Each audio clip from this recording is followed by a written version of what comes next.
Hello, YouTube. Welcome to PTG's Art of War review.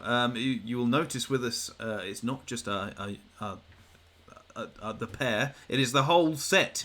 Very much so. So I'm Lucky Sixes. This way is Hyper G. He is this way. Yes. Hello, everybody. Hyper G is here. Below me is Gobbo. Good afternoon. And like taking like a weird route is Skabfatt. Over in that corner. But so thank you very much everybody for joining us. Thanks to the guests as well. We are here to talk about Art of War in all. This is a celebration, isn't it? Yes, celebration. So we've already way past done a hobby review with Gobbo. So go check out. I'll put the link in the description and at the end, just to click on if you want to go check that out. So that's talking about all the hobby stuff in depth, and you can see in the little window next to us a load of armies as well. So for all that the hobby goodness in loads of detail, go check that out. We will be mentioning it, but only sort of skimming over it in this one. We're here today to talk about the tournament as a whole, from battling to people to how we did to the tournament, and we are lucky enough as well that Skabfatt was the organizer. Yeah, like we kind of planned it a bit, really. Yeah. Maybe weeks ago. Yeah, no, awesome tournament, Skabfatt. I thought it was your first tournament, really, especially of that size. Yes. And I thought it ran really smoothly. And I thought, there were so many people there, and on a weekend where we were expecting terrible weather, plus a new venue to negotiate. We were expecting it, and we got it as well. It was Hurricane. I forget her name. Eunice. Eunice. Is that he? Yeah. Both. When you're organising a tournament, one of the last things you want to see the day before is a red weather warning. I know. Right across the whole of England. Yeah, because Bristol was the eye of the storm, really, wasn't it? Yeah, not far off. But did it deter anybody? No, which sort of is a testament to your to the tournament as well. The magnetism of the Skabfatt. For anybody that's sort of just joining PTG, Art of War is typically the one that we sort of support the most. It's the first one we went to way back when, which is about 4 years ago. How crazy! But it's one we do a lot of coverage for in terms of, as well as reviews like this as well. So for anybody joining us, this is what it is. We're happy to do it again, and even with the change of TO, I guess. The organisers at the top. Obviously, previously Shane and Callum, now yourself and Matty. Yes. And were there fractures in the relationship with you and Matty? As it you barely spoke to each other on day one. I thought you'd really fallen out at that point. We're surprisingly still good friends. Organising a tournament, I guess, is a bit like putting together IKEA furniture. Like, that's a true test of your relationship with someone. Except there's no instructions at all. Except there's no instructions. No, but truthfully, I mean, thank you to you two for supporting it. Thank you to Gobbo for kind of reaching out to all the sponsors for things like the prize sport. Thanks to Matty. Thank you to the 60 mad lads that trekked through a red weather warning to attend the tournament. We're all crazy. Massively appreciate all of you, because it's all of us coming together that made the whole thing a success. So absolutely. And like typically as well, Art of War was always one that had pride itself on the prizes from that point of view, and this year you guys did not disappoint. I know Gobbo had a big hand in that as well. Remind us how much prize, how much money. Put him on the spot. Yeah, to put you on the spot. A lot. I think it was about $3,000, wasn't it? Something like that. Yeah, it was. Yeah, so many prizes. For all the different things. It's amazing. So I mean that perhaps helped people's motivations getting out of bed on the blustery, windy morning with £3,000 worth of equipment and toys and stuff available. So very, very cool. We should say a big thank you to the venue as well. Big and Jim. Yeah, Big Jim. Yeah, Jim and Ellen were amazing over the weekend. So yes, if they're listening, thank you for that. I thought it was a real success for the venue. Yeah, especially it being a new one that people didn't know where it was and how we were all going to fit. I felt more comfortable in this venue. I'll be honest. I mean, not necessarily saying that because it is the new venue. Bit too hot for me. Bit too hot. Yeah, the other one is Sub-Zero, but yeah, it was Sub-Zero. It was warmer in the lower end tables this time. Yeah. But yeah, so you can see some of the tables there on the screen as well. Really well attended. Everyone having fun and just going mental at some geeky board games, right? Something like that, yeah. Actually, to be honest, the amount of board games that Big has, I could have actually spent $3,000 myself just buying the stuff in the shop. So yes, wouldn't have been ideal if I'd have actually resisted that. Not resisted, rather. Yeah. Yeah.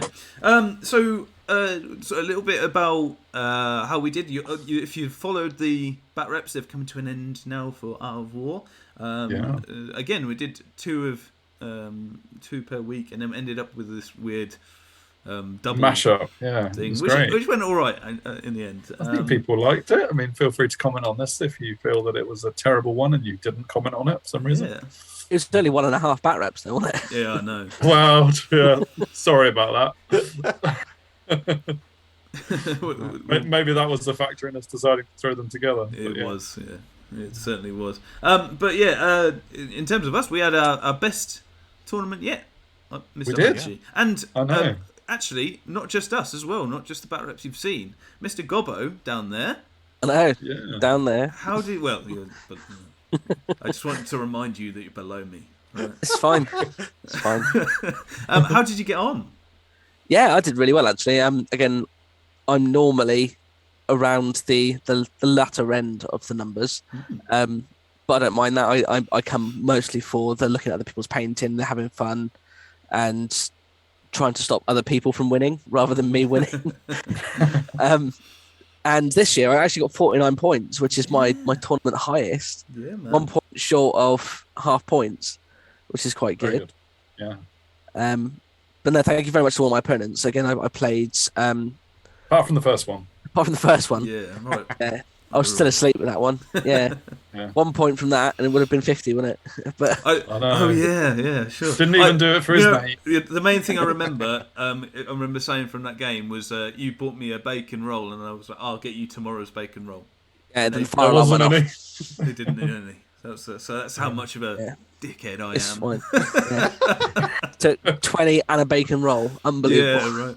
Yeah. That's fine. But I played yourself first, which was nice just to get, because we've never actually played a game before. No. Apart from the big mega battle where the four of us just push models together. But it's our first time we've actually played a game, and it was good. It was nice to actually finally get it done. It's just a shame that I got destroyed. Yeah. But oh well. No, it was close till it wasn't. It's close till after deployment. But yeah, no. So congratulations on your best and on all of our best things. And got his highest score as well. Cheeky. Absolutely. I mean, how was that, Dan, not playing in a tournament? I mean, obviously it was your tournament, but you spent 2 days basically wandering around talking to people. Did you struggle with the non-playing factor? I mean, there was a part of me that, don't get me wrong, like I did miss getting together and playing 5 games with 5 amazing opponents. Truthfully, I mean, I got one cheeky game in on the Friday ahead of the tournament. And I mean, I'm not going to point any fingers or name any names, but my opponent was so decidedly crushed under the boots of Skabfatt that just kind of gave me enough of a pep in my step to carry me through the weekend. Also won myself my own little trophy off the back of that game. So I see. Yeah, that Happy gives with us a that. hint as to who that opponent might have been, but we won't linger on that too much. I mean, I would offer it to you as a bat report, but it would be age restricted. Yeah, we wouldn't be able to monetize that. No. Only because Shane was there commenting. That's true, actually. I mean, on that, Shane has briefly. I want to say a thank you to him because he put me up as well. Yes. Or at least half of it. Then he went off with and misses the other one. That's fine. Fortunately, you had someone else who could give you a bet that Saturday night. Yeah. No, but yeah, absolutely. So cheers for that, Shane. Always a good lad, puts us up as well. So, or at least offers. And same for Dan as well for putting myself up. It's very kind of him, even though I got thrown up on by his cat. I mean, I trained her to do that. So. I hope that's a euphemism in all regards. No, it's really not. No. You hope it would be, but it's not. Okay. Fair enough. But yeah, so as well as ourselves doing the business in all regards, we had some other. There I am. Like, what timing? Yeah. It's like a planned it. Oh, look, there we are. Yeah, me as well. There were some other awards being given out. Obviously, the best in races, the lucky spoon. Oh no, sorry, wooden spoon. And not so lucky. Yes, and in terms of winners, the best sport there just coming up. Yeah, they fought it out with the compliments bow, didn't they? Yeah. It was like watching 8 Mile, but a really nice 8 Mile. Some amazing prizes as well. But in terms of our winners, Tanker didn't tank it. He did the opposite. Absolutely smashed it with his Dread Elves, I want to say. Yep. Then Mark Greensill showing again what a good player he is, coming second. He's a string of good performances from him. And it was kind of like a joint third, but it wasn't. But it was a joint. I mean, it was a hair's width between them, wasn't it? Guillaume and Ed effectively kind of coming in joint third, but Guillaume just sniffing ahead on secondary points, as he does. But yeah, so and then we had some other award winners for the hobby side of things as well. Yeah. I mean, big shout out to David, Kev B, and Chris Hillard for coming first, second, and third in the War of Art, which was like the hobby focused side of the tournament. Their armies and the armies that everyone else submitted for the competition were incredible. And actually, when I was walking around, I noticed how amazing so many people's armies were looking. It's almost like we've had almost 2 years of relatively free time to ourselves to put amazing to get someone else to paint our arms. It's been a real busy 2 years for Gobbo. It's pretty the last couple of tournaments I've been to, like the standard, even for like quote unquote the lowest standard of painting, is really high. It's a really good a standard for everyone to churn out their armies, and people are really taking pride in their armies, I feel. I mean, War of Art was a perfect way to celebrate that, right? Yeah, definitely. I mean, as an aside, I was talking to Jim, who runs Big, and he's obviously been to every Art of War as well, but in a passive capacity. But he noted that this year was like the first year where he realised that Ninth Age, in terms of representation, had really kind of come into its own. It really evolved past being a spiritual successor for another game. Yes. And like it was now it had its own identity, and it was holding up under its own merits. So one of the things that I noticed looking around at all the different armies is not just the painting side of it, but the use of 3D printing, the use of conversions, the use of using any models that they can get their hands on, and really telling a story with their army.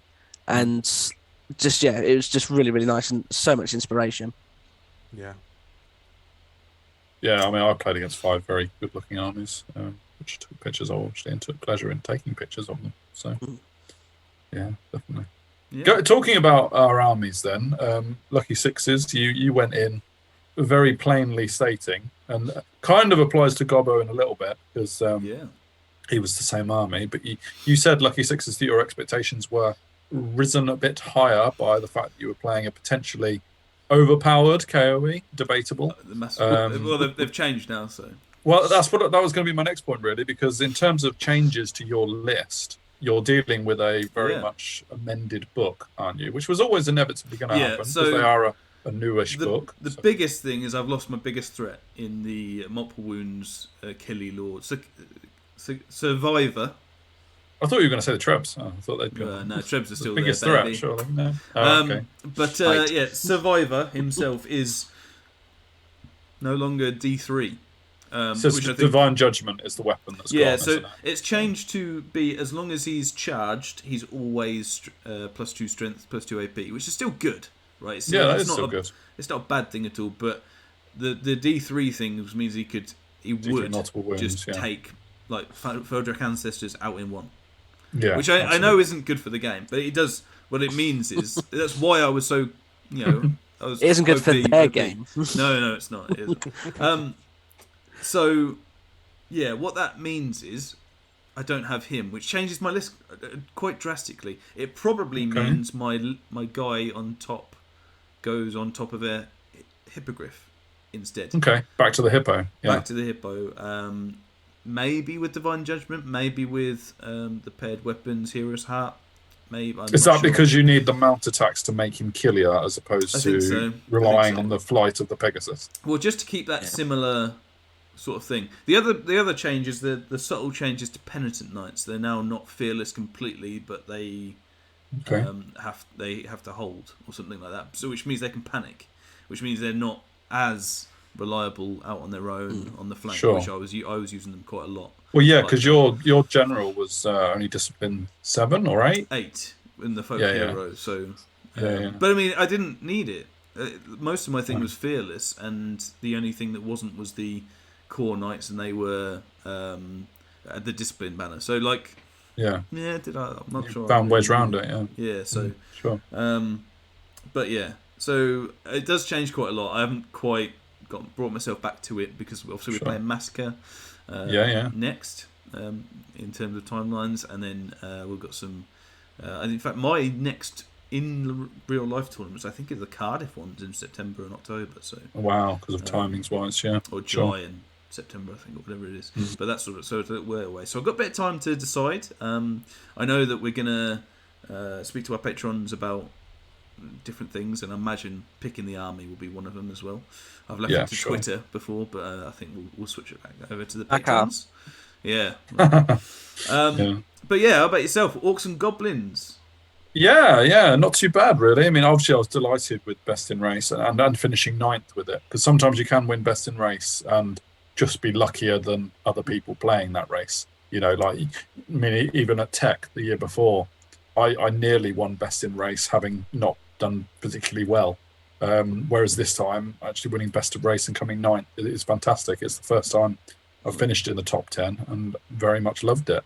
The objective project with the scoring units worked like a dream. I didn't lose an objective the entire tournament, so that's 15 points I didn't lose, basically, which helps. So and I think that's something that we'll both be looking at more in the future, is how we like in the list building stages, as well as taking things that we like, how can we then amend them to be, because yours wasn't I don't think anybody really would have said it was competitive. No one picked it out. In fact, in your list review, which I didn't join you on, I think the only comment on my list got was a banterous comment about something irrelevant. But it certainly wasn't considered as a contender. And even my best buddies didn't pick me out as a potential Best in Race winner. Who was that? What chance did I stand, right? Yeah. Who were they? Thanks for that, guys. But so I thoroughly enjoyed my list as well, which is a massive bonus, because like Gobbo says, you do come into a tournament hoping for the fun side of it, even if you don't end up getting the wins. And in this case, I enjoyed it and got wins as well, which is amazing. Wrecking teams is just delightful. I mean, I had ups and downs with them, but there's nothing better than having that kind of threat on your side of the table. It just causes your opponent so many problems. So now you need 3 scrap wagons as well. Absolutely. And then I just need to replicate Dan's list from Black Country Brawl 3 years ago, and then we're golden. Yeah. But no, it was really, really good. I really enjoyed it. And in terms of changes to the Orcs and Goblins, they have got a new book in the pipeline, so it won't be long. Maybe later in the year. I don't really know the timelines. And also, Gobbo, you're finishing off the basing for a lot of the ferals, aren't you? So they are technically in rehab at the moment, so they won't be appearing on the table anytime soon. But what I have done is I've traded out the BSB Goblin Chariot to become a Feral Orc on foot BSB. Because the one weakness I really found that I had was that I was relying on the Ferals going into combat without fear and holding, and potentially that was risking a non-rerollable Discipline 8 or 9 Steadfast test. Whereas if I had my BSB alive and in the unit, it would always be rerollable.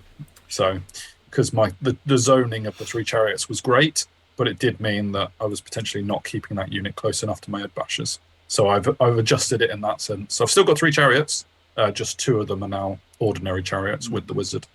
And that's pretty much the only change I've made, really, in terms of the list. So Nice. looking forward to getting it back on the bike. Well, until it gets completely reworked. Well, that is it. Entirely, Whether or not I'll play them again before the new book is another matter. But in terms of a template, assuming they play relatively the same with a new book, I'm looking forward to it.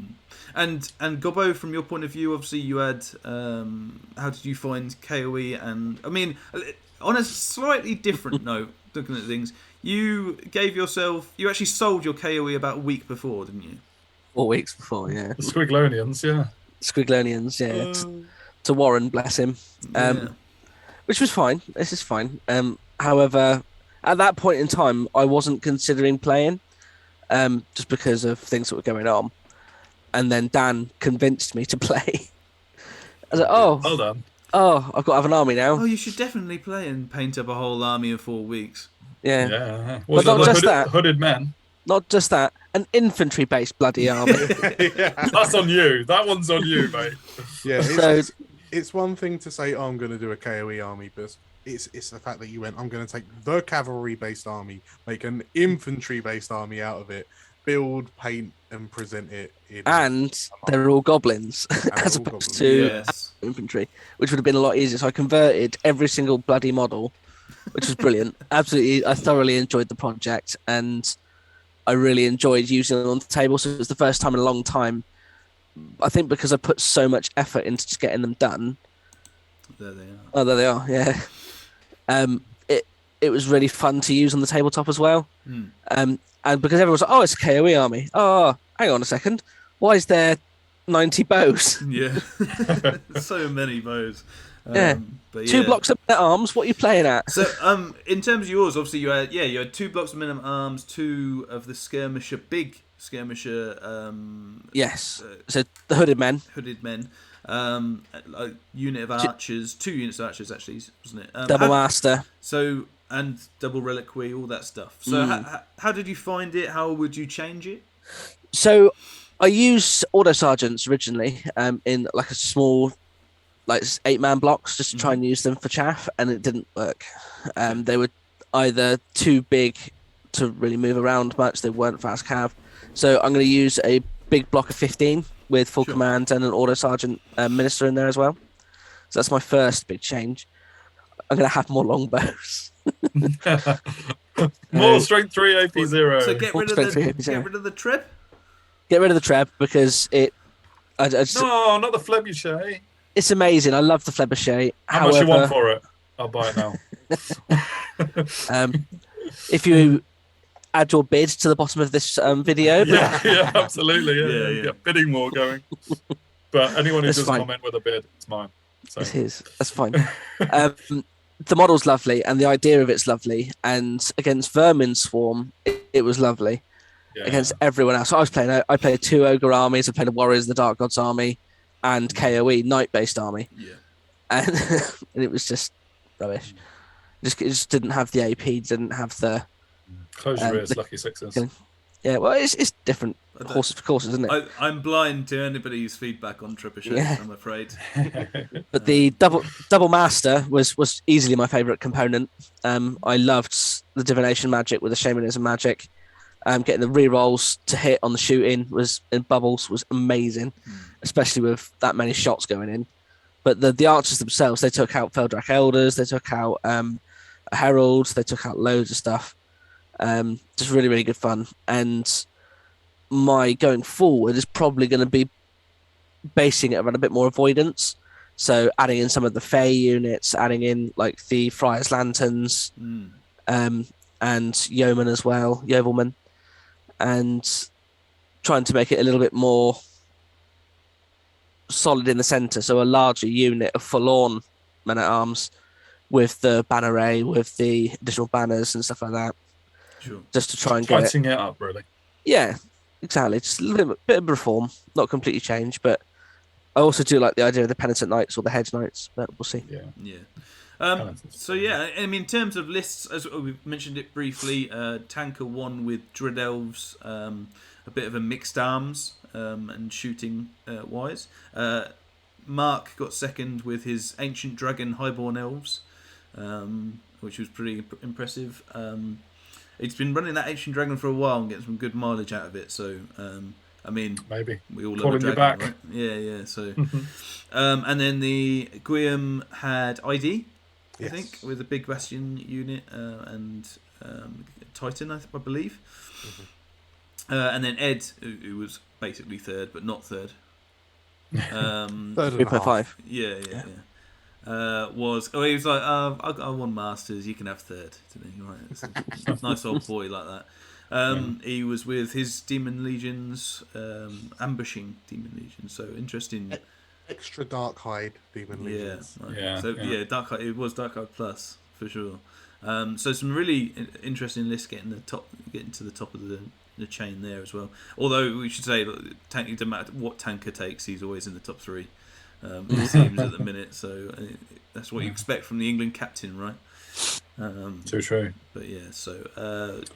But what a good tournament! Yes, what a good tournament it was, and I think hats off again to you, Dan, for putting it together with the support team, Gobbo and Matt, and obviously we helped where we could and where we needed, and all the players. Yeah. All in all, a fantastic event, and I already can't wait for the next. So. Yeah, and weirdly, neither can I. Like, good. Yeah, 100%. I'm going to be looking into running Art of War 5. Superb. Because this one was so amazing to do. Hopefully, I don't get hit by a sophomore, second time outing curse. But no, really looking forward to Art of War 5. Right. And I look forward to us trying to go for everything other than a curry and ending up with a curry. No, having a curry, yeah. We'll always just have a curry. That seems to be what happens at tournaments, no matter what we try, what we try and do. He really wanted us to hurry up, didn't he? Yeah. But great. Yeah. I think we should conclude this video there. I think we're all on a positive high. I think, kudos to everybody involved, and bring it on next time round. Absolutely. As I said, check out the hobby show. I'll put it in the link, and you'll see it in a little bit in the end credits for more detail on the hobby stuff. I know we briefly went over it, but also on prizes and some of the STL stuff and the actual people that gave us the prizes as well. So thank you for them.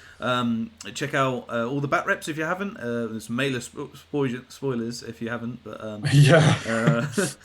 if you haven't, they're worth a watch, especially the last one as well. Double. We have a Patreon if you're interested, but if not, then like, share, subscribe is just as good to us, and we really appreciate it. And if you went to the tournament, let us know in the comments. Let us know how you found it.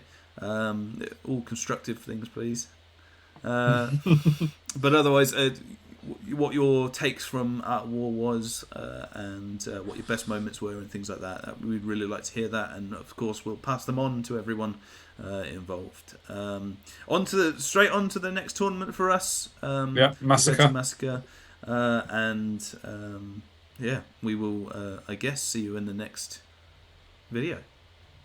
Well, thanks Skabfatt and Gobbo for joining us for this review. Thank you for having us. Thank you for having us. See you later.